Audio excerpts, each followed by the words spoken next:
গুরু কৃপাই কেবলম।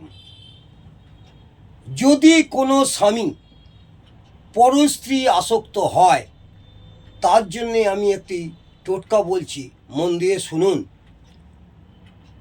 ভালো করে শুনুন এবং লিখেও নিতে পারেন। যদি কোনো স্ত্রী মনে করে যে তার স্বামী তার প্রতি নজর দিচ্ছে না, কোনো খেয়াল রাখছে না, কোনো দায়িত্ব পালন করছে না এবং নানা রকম অশান্তি করছে এবং সংসারে টাকা পয়সা দিচ্ছে না এবং অন্য নারীর সঙ্গে আসক্ত হয়েছে, তবে সেক্ষেত্রে ওই উক্ত স্বামীকে কি করবেন? নিজের আয়ত্তে আনার জন্য, যে মরে গেলে যে কাঠের চুল্লি, যদিও এখন কাঠের চুল্লি কম, ইলেকট্রিক চুল্লি হয়ে গেছে, যেখানে কাঠের চুল্লিতে মরা পুড়বে, সেই মরার চিতায় যে কোনো একটি ফল দিতে হবে। তারপর ওই ফলটি নিয়ে কিছুটা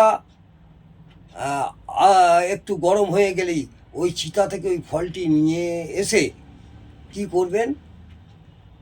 মধু মিশিয়ে ভাত কিংবা পানের সঙ্গে স্বামীকে খাওয়াতে হবে। 2-4 বার এইভাবে খাওয়াতে থাকুন। এইরূপ করলে দেখবেন পরস্ত্রীর প্রতি তার মোহ ভঙ্গ হবেই হবে।